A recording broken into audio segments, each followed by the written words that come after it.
नमस्ते दोस्तों, आज हम भागवत गीता के अध्याय पहले के चौथे, पांचवें और छठे श्लोक की अर्थ और कहानी को समझेंगे। चौथा श्लोक। अत्र सूरा महेश्वासा भीमा अर्जुना समायुधि युयोधानो विराटश्च द्रुपदश्च महारथा।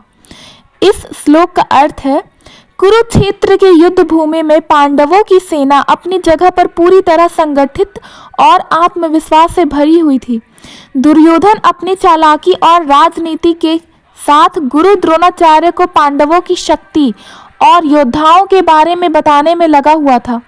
उसने जानबूझकर पांडवों के सेनापति और उनके महारथियों का वर्णन किया ताकि द्रोणाचार्य उनकी ताकत को समझे और कौरवों के लिए अधिक सतर्क और प्रतिबद्ध हो जाएं। दुर्योधन ने कहा, गुरुदेव, इस सेना में भीम और अर्जुन जैसे महाबली योद्धा हैं जो युद्ध में किसी से कम नहीं। इनके साथ विराट और द्रुपद जैसे महारथी भी खड़े हैं।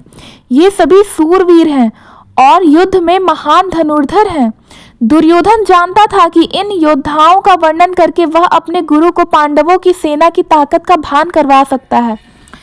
पांडवों की सेना के दो मुख्य योद्धा थे, भीम और अर्जुन।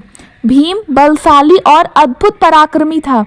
उनका गदा युद्ध अद्वितीय था और उनकी ताकत का लोहा सभी मानते थे। भीम का नाम सुनकर कौरवों के सैनिकों के दिलों में भय व्याप्त हो जाता था। अर्जुन धनुर्विद्या में निपुण थे, जिन्हें स्वयं भगवान कृष्ण का मार्गदर्शन प्राप्त था। अर्जुन न केवल अपने पराक्रम के लिए जाने जाते थे, बल्कि उनकी युद्ध रणनीतियों भी अद्वितीय थी। इसमें अन्य महारथी जैसे युयुधान, जिनका नाम सात्यकी था, पांडवों के मित्र और भगवान कृष्ण के शिष्य थे, एक कुशल योद्धा और धनुर्धर थे।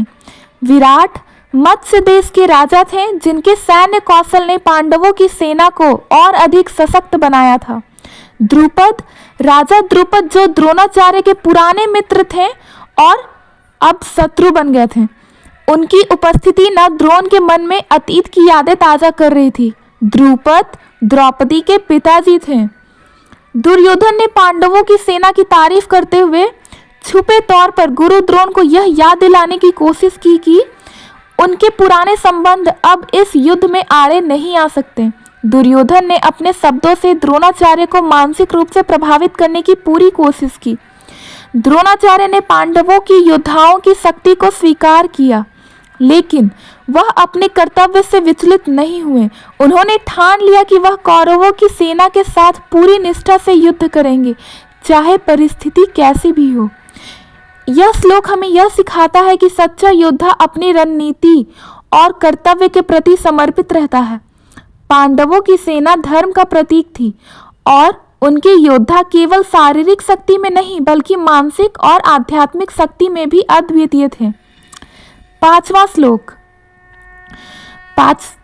धृष्टकेतुश्च कितानः काशीराजस्य वीरवान पुरोजितं कुंती भोजश्च सैभश्च नरपुंगवः। इस श्लोक का अर्थ है कि दुर्योधन ने गुरु द्रोणाचार्य को पांडवों की सेना के बारे में बताना जारी रखा। उसने केवल भीम और अर्जुन जैसे महान योद्धाओं का ही नहीं, बल्कि अन्य वीर महारथियों का भी वर्णन किया।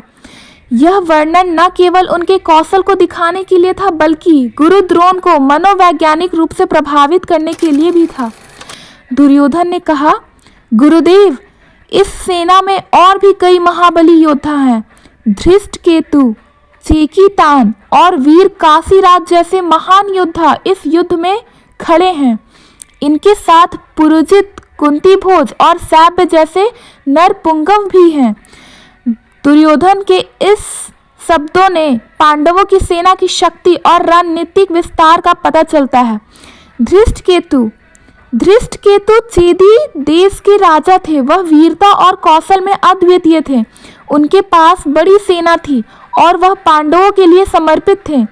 चेकितान यदुवंशी योद्धा थे, जो श्री कृष्ण के सगे संबंधी थे। वह महान धनुर्धर और पराक्रमी योद्धा थे। उनकी युद्ध कौशल ने पांडवों की सेना को और अधिक ताकतवर बनाया था। काशीराज अपने समय के प्रसिद्ध योद्धा और धनुर्धर थे। वह युद्ध में अपनी वीरता और दृढ़ निश्चय के लिए जाने जाते थे। उनका नाम सुनकर ही कौरवों की सेना सतर्क हो जाती थी। पुरोजित और कुंती भोज। पुरोजित और कुंती भोज पांडवों के मामा थे।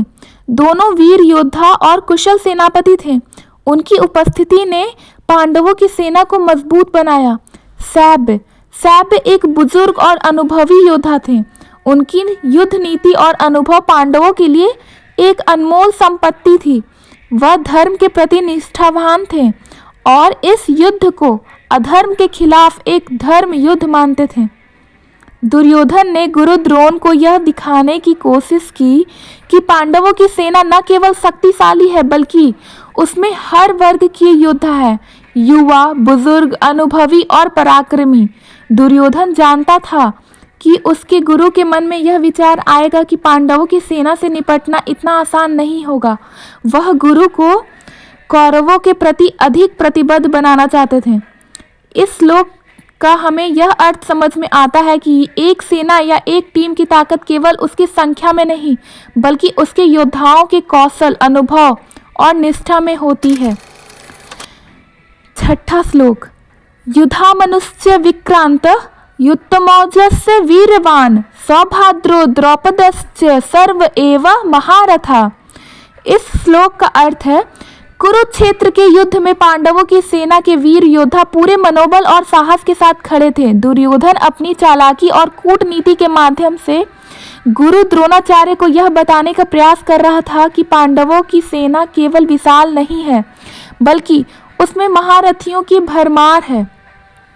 दुर्योधन ने कहा, गुरुदेव, इस सेना में युधामन्यु और उत्तमौजा जैसे पराक्रमी योद्धा हैं। इनके साथ अभिमन्यु और अर्जुन का पुत्र, द्रौपदी के सभी 5 पुत्र महारथी के रूप में खड़े हैं। दुर्योधन ने इन योद्धाओं की प्रशंसा करते हुए अपने गुरु को यह संकेत दिया कि पांडवों की सेना संगठित और अजेय प्रतीत हो रही है।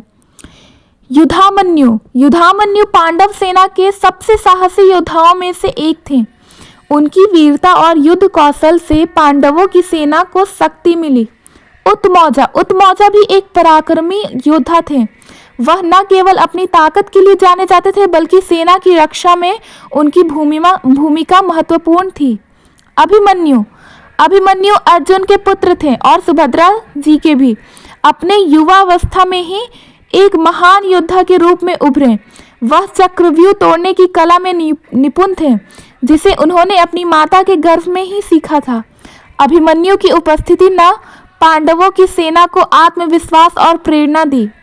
द्रौपदी के 5 पुत्र प्रतिविद्ध युधिष्ठिर के पुत्र थे, सूतसोम भीम के पुत्र थे, श्रुतकीर्ति अर्जुन के पुत्र, सतनीक नकुल के पुत्र, श्रुतसेन सहदेव के पुत्र थे। इन सभी युवाओं ने अपनी वीरता और निष्ठा से युद्ध भूमि में अद्वितीय साहस का प्रदर्शन किया था।